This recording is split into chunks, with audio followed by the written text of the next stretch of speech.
नमस्कार दोस्तों, मैं अरविंद सर आप सभी का स्वागत करता हूं अपने YouTube चैनल में। हम जीव विज्ञान की श्रृंखला में आगे बढ़ते हैं। आज हम जैव विकास से संबंधित तथ्यों को देखते हैं। देखिए, पृथ्वी पृथ्वी की अनुमानतः उम्र 4.6 अरब वर्ष है। पृथ्वी की अनुमानतः उम्र 4.6 अरब वर्ष है। प्रारंभ में पृथ्वी जो है एक दहकता हुआ आग का गोला थी। प्रारंभ में पृथ्वी जो है दहकता हुआ आग का गोला थी। करोड़ों वर्षों तक इस पर वर्षा होती है और पृथ्वी धीरे धीरे धीरे धीरे ठंडी होती है। पृथ्वी जब ठंडी हो जाती है तो आज से करीब 2 अरब साल पहले जो है पृथ्वी पर जीवन जो है सूक्ष्म जीवों के रूप में आता है। पृथ्वी पर आज से करीब 2 अरब साल पहले जीवन जो है सूक्ष्म जीवों के रूप में आता है। पृथ्वी पर जीवन बैक्टीरिया तथा साइनोबैक्टीरिया के रूप में आया। पृथ्वी पर जीवन जो है बैक्टीरिया तथा साइनोबैक्टीरिया के रूप में आया। साइनोबैक्टीरिया को ही नील हरित शैवाल कहते हैं। साइनोबैक्टीरिया को नील हरित शैवाल कहते हैं। पृथ्वी पर जीवन आज से करीब 2 अरब साल पहले सूक्ष्म जीवों के रूप में आया। पृथ्वी पर जीवन बैक्टीरिया और साइनोबैक्टीरिया के रूप में पाया गया और साइनोबैक्टीरिया को ही नील हरित शैवाल कहते हैं।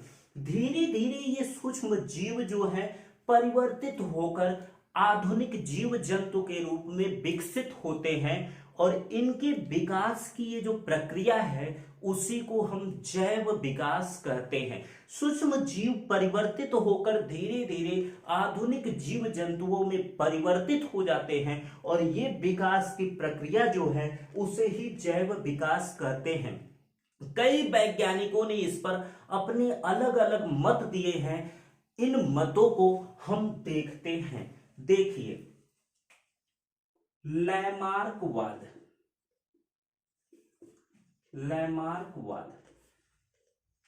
देखिए, लैमार्क जो है एक फ्रांसीसी वैज्ञानिक थे। लैमार्क एक फ्रांसीसी वैज्ञानिक थे। इनकी प्रसिद्ध पुस्तक का नाम, लैमार्क की प्रसिद्ध पुस्तक का नाम फिलोसफिक जूलॉजिक है। फिलोसफिक जूलॉजिक है। ये मोस्ट इंपोर्टेंट क्वेश्चन है कि लैमार्क की पुस्तक का नाम क्या है। फिलोसफिक जूलॉजिक जो है ये लैमार्क की प्रसिद्ध पुस्तक का नाम है। लैमार्क ने बताया कि किसी भी जीव पर वातावरण का प्रत्यक्ष प्रभाव पड़ता है। लैमार्क ने बताया कि किसी भी जीव पर वातावरण का प्रत्यक्ष प्रभाव पड़ता है।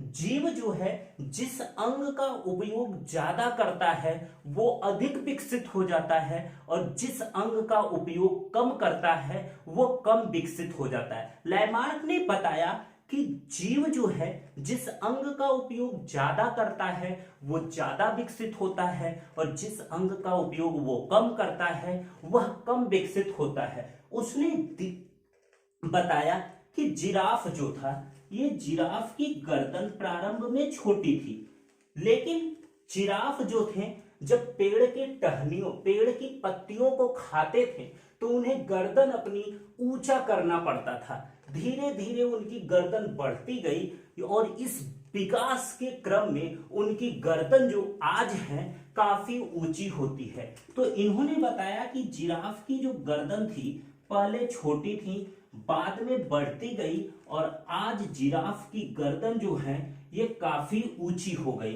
तो इन्होंने, लैमार्क ने बताया कि जिस अंग का आप प्रयोग ज्यादा करते हैं वो ज्यादा विकसित हो जाएगा। जैसे जिराफ जो थे अपने गर्दन का प्रयोग उन्होंने क्या है पत्तियों को खाने के लिए किया, उन्होंने गर्दन उठाया, गर्दन बढ़ती गई और विकास की प्रक्रिया में उनकी गर्दन जो है काफी बढ़ गई।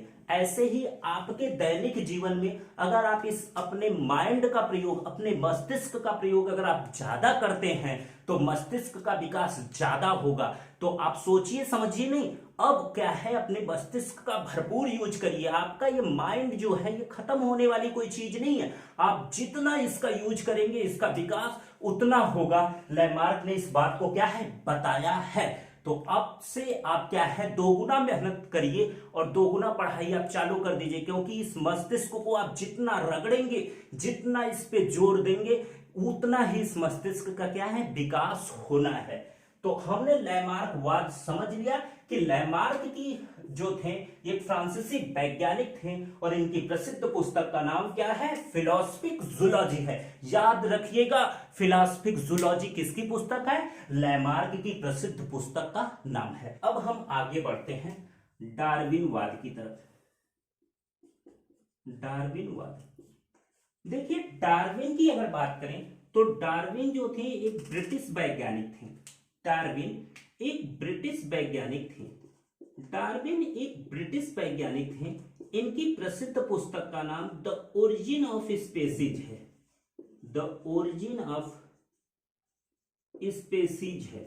एग्जाम में कई बार ये क्वेश्चन पूछा है द ओरिजिन ऑफ स्पीसीज किसकी पुस्तक है, तो आप तुरंत बताओगे ये डार्विन की पुस्तक है। डार्विन ने कहा था, डार्विन ने बताया था कि जो जीवों में संतान उत्पत्ति की क्षमता जो है वो असीमित है। जीवों में संतान उत्पत्ति की क्षमता असीमित होती है। इस संतान उत्पत्ति की असीमित क्षमता के कारण उनको अपने अस्तित्व को बनाए रखने के लिए क्या है, संघर्ष करना पड़ता है। जीवों को अपने अस्तित्व को बनाए रखने के लिए संघर्ष करना पड़ता है, और जो ताकतवर होता है वो अपने अस्तित्व को बनाए में कामयाब हो जाता है, और जो कमजोर होता है वो प्रकृति में नष्ट कर दिया जाता है। डार्विन ने बताया कि जीवों में संतान उत्पत्ति की क्षमता असीमित होती है, जिसके कारण जीवों के बीच संघर्ष होता रहता है, और जो ताकतवर होता है वो अपने अस्तित्व को बचाए रख पाता है, और जो कमजोर होता है प्रकृति द्वारा नष्ट कर दिया जाता है। इन्होंने साफ साफ बता दिया कि प्राकृतिक वर्ण द्वारा कैसे जातियों की, कैसे जीवों की उत्पत्ति होती है। इसलिए डार्विन के सिद्धांत को प्राकृतिक वर्ण द्वारा जीव उत्पत्ति का सिद्धांत भी कहते हैं। देखिए डार्विन ने साफ साफ बता दिया कि अगर आप क्या है कमजोर हैं तो प्रकृति द्वारा नष्ट कर दिए जाएंगे। इसीलिए कंपटीशन में आप क्या है अपना ताकतवर बनिए, आप अपना बेहतर से बेहतर दीजिए, क्योंकि डार्विन का सिद्धांत कहता है कि अगर आप कमजोर हैं तो आप नष्ट कर दिए जाएंगे, आपका अस्तित्व खत्म हो जाएगा। अगर आपको अपना एग्जिस्टेंस बनाना है, अगर आपको अस्तित्व बनाना है, अगर आपको नौकरी चाहिए तो आपको ताकतवर बनना पड़ेगा, जो डार्विन की पुस्तक में साफ साफ लिखा है। डार्विनवाद जो है यही है। डार्विन की प्रसिद्ध पुस्तक का नाम द ओरिजिन ऑफ स्पीसीज है। अब हम आगे बढ़ते हैं। देखिए तीसरा जो सिद्धांत है उत्परिवर्तनवाद।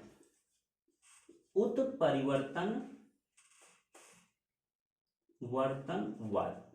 देखिए उत्परिवर्तनवाद या म्यूटेशन थियरी जो है ये ह्यूगो डी ब्रिज नामक वैज्ञानिक ने दिया। Most important, Hugo de bridge नामक वैज्ञानिक ने उत्परिवर्तनवाद का सिद्धांत दिया। इन्होंने बताया कि परिवर्तन ये धीरे धीरे नहीं होता है, एक बैक हचाक दे हो जाता है। इन्होंने उत्परिवर्तनवाद में ये ह्यूगो डी ब्रिज ने बताया कि जो आपका परिवर्तन होता है ये धीरे धीरे नहीं, एक बैक हो जाता है। तो उत्परिवर्तनवाद का सिद्धांत किसने दिया, ह्यूगो डी ब्रिज ने दिया। अब आगे बढ़ते हैं। पुनरावर्तन या जाति आवर्तन का सिद्धांत।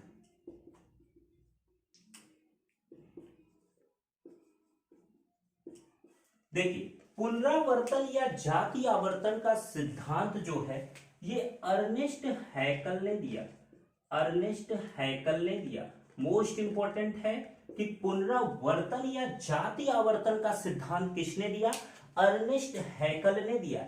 इन्होंने बताया कि कोई भी जीव जो है वो अपने जब ध्रुवीय रूप में पहुंचता है तो अपने इतिहास को दोहराता है। कोई जीव अपने भ्रूणीय परिवर्धन में अपने इतिहास को दोहराता है। अगर आप क्या है कोई गलत काम करते हैं तो आपके पोते का पोता जो होगा वो भी गलत काम करेगा। अगर आप अच्छा काम करते हैं तो आपके पोते का पोता, पोते का पोता जो होगा वो भी बढ़िया काम करेगा। क्योंकि ये अर्नेस्ट हैकल साहब ने बताया है कि कोई भी जीव जो है अपने भ्रूणीय परिवर्धन में अपने इतिहास को क्या है दोहराता है, अपने इतिहास को दोहराता है। तो इंपॉर्टेंट ये चीज है कि पुनरावर्तन या जाति आवर्तन का सिद्धांत किसने दिया?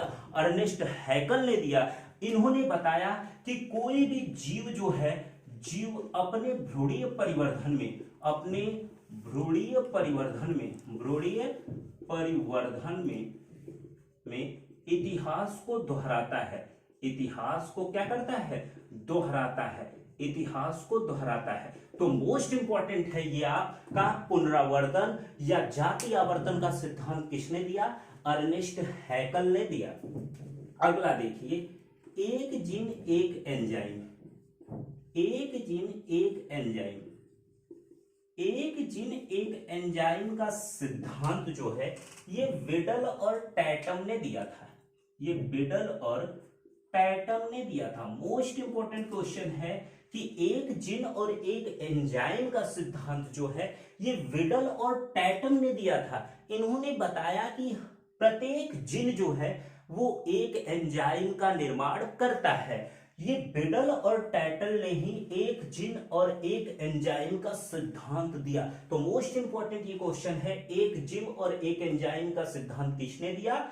ये बिडल और टैटम ने दिया। तो हमने क्या क्या अभी तक पढ़ा है उस चीज को आप देखिए, नोट करिए। हमने पढ़ा कि फिलोसफिक जूलॉजी जो है, फिलोसफिक जूलॉजिक नामक पुस्तक के लेखक जो हैं लैमार्क हैं। इन्होंने बताया कि किसी भी जीव पर वातावरण का प्रत्यक्ष प्रभाव पड़ता है। जिस चीज का आप ज्यादा प्रयोग करेंगे, जिस अंग का, उसका विकास ज्यादा होगा, और जिस अंग का विकास आप कम करेंगे उसका विकास कम होगा। दूसरा आपने पढ़ा कि जो ओरिजिन ऑफ स्पेसीज है, द ओरिजिन ऑफ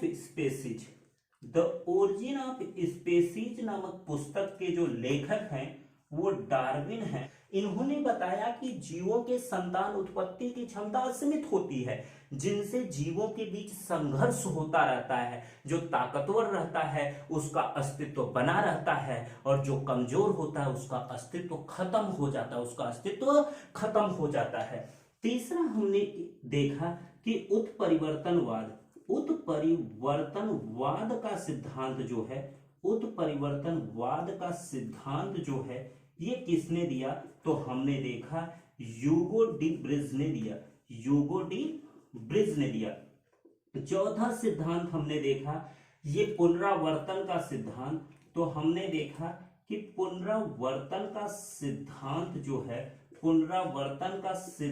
जो है ये अर्नेस्ट हैकल ने दिया था। अर्नेस्ट हैकल ने दिया। वहीं एक जीन एक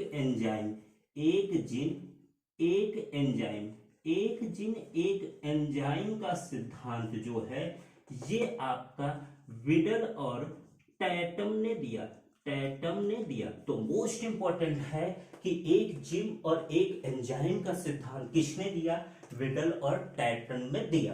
अब हम आगे देखते हैं। देखिए, जो लाइकेन होता है, लाइकेन किसके किसके बीच की संयोजक कड़ी होता है? एग्जाम में कई बार क्वेश्चन पूछा है। दरअसल जो लाइकेन होता है, ला से आप याद रखिए शैवाल, और क से आप याद रखिए कवक।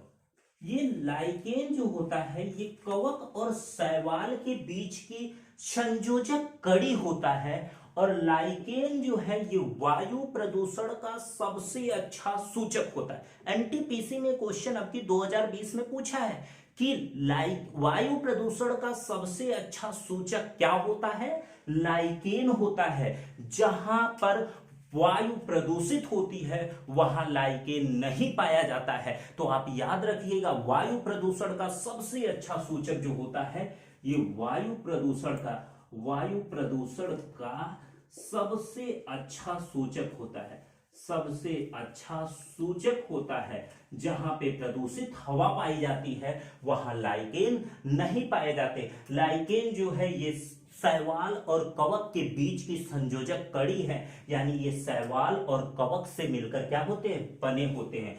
शैवाल और कवक से मिलकर बने होते हैं। दूसरा देखते हैं माइकोराइजा। माइकोराइजा, आप माइकोराइजा समझिए, को से हो गया आपका कवक और राई एक पादप है, तो ये पादप याद रखिएगा। माइकोराइजा जो है ये कवक और पादप के बीच की संयोजक कड़ी है। ये यूपी पीसीएस 2020 का क्वेश्चन है, आप पेपर उठा के देखिएगा, आपको देखना जरूरी है कि पूछा था माइकोराइजा जो है ये किसके बीच की संयोजक कड़ी है, तो आपका क्या है, कवक और पादप के बीच की संयोजक कड़ी है। माइकोराइजा जो है ये कवक और पादप के बीच की संयोजक कड़ी है। माइकोराइजा कवक और पादप के बीच की संयोजक कड़ी है। अब अगला देखिए युगलिना। युगलिना, युगलिना जो होता है ये पादप और जंतु के बीच की संयोजक कड़ी है। तो आप याद रखिएगा ये युगलिना जो है ये पादप और जंतु के बीच की कड़ी है। पादप और जंतु के बीच की कड़ी है, तो युगलिना, लीना लीला लीला, जब से आप याद रखिएगा जंतु और पादप या पादप और जंतु के बीच की कड़ी कौन है, युगलिना है। अगला आप देखिए, आपने देखा कि युगलिना जो है ये पादप और जंतु के बीच की कड़ी है। अगला है नियोपाइलिना। नियोपाइलिना, देखिए नियोपाइलिना जो होता है ये एनिलिडा, एनिलिडा, एनिलिडा और मोलस्का के बीच की कड़ी है। मोलस्का के बीच की संयोजक कड़ी है ये नियोपाइलिना जो है, ये एनिलिडा और मोलस्का के बीच की संयोजक कड़ी है। और एक क्वेश्चन आपको बताएं, आर्कियोप्टेरिक्स, आर्कियोप्टेरिक्स,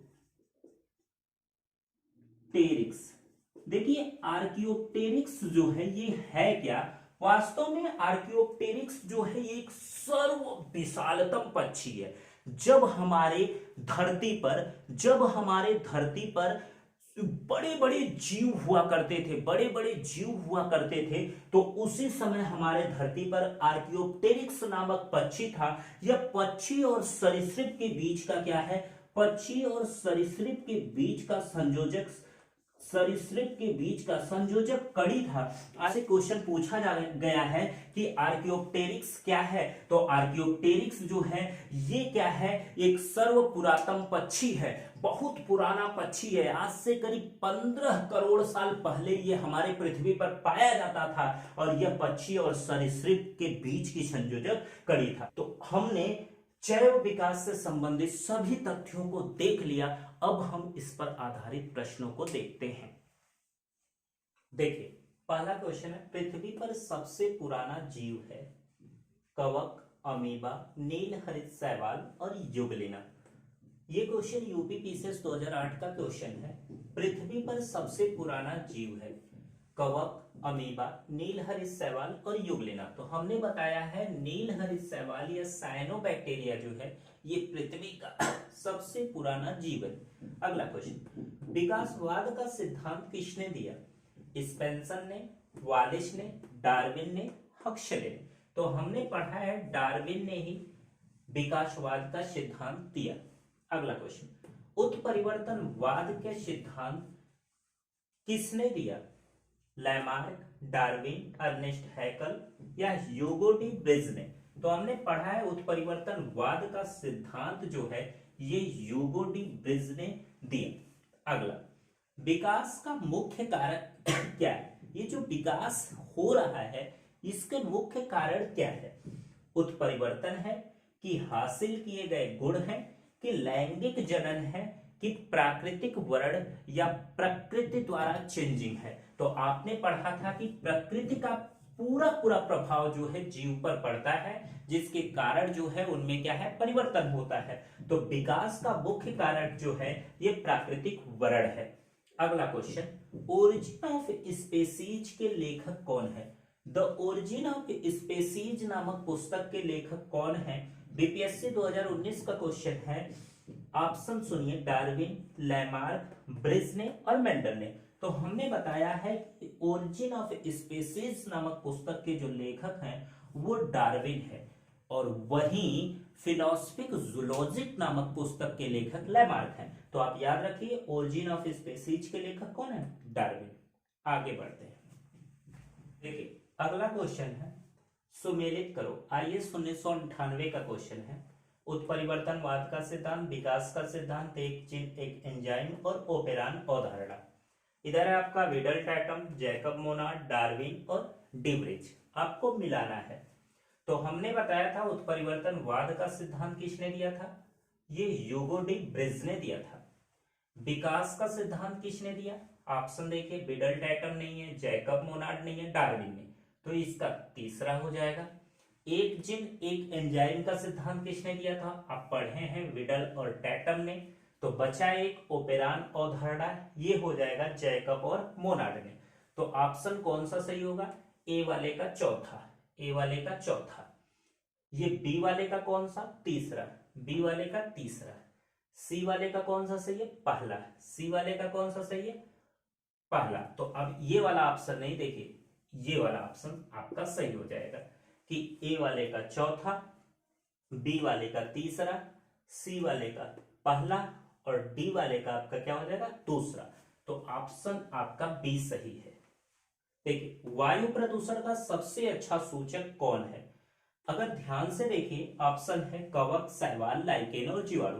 तो हमने बताया कि वायु प्रदूषण का सबसे अच्छा सूचक लाइकेन है। एनटीपीसी 2021 में आपका ये क्वेश्चन पूछा है। आर्कियोप्टेरिक्स क्या है? ये पक्षी सरीसृप है, पक्षी स्तनधारी है, उभयचर और पक्षी है, या सरीसृप और स्तनधारी है? तो हमने बताया कि आर्कियोप्टेरिक्स है, एक सर्व पुरातन पक्षी है जो आज से करीब 15 करोड़ साल पहले हमारे धरती पर था। ये पक्षी और सरीसृप के बीच की संयोजक कड़ी है। तो आर्कियोप्टेरिक्स पक्षी और सरीसृप है। माइकोराइजा किसका संयोजक है? यूपीपीसीएस 2020 का क्वेश्चन है। शैवाल कवक, कवक पादप, कवक जंतु और पादप और शैवाल। तो हम बताते कि आपको माइकोराइजा जो है, क से आपका कवक और राई जो है पादप है, तो ये कवक और पादप के बीच की संयोजक कड़ी है।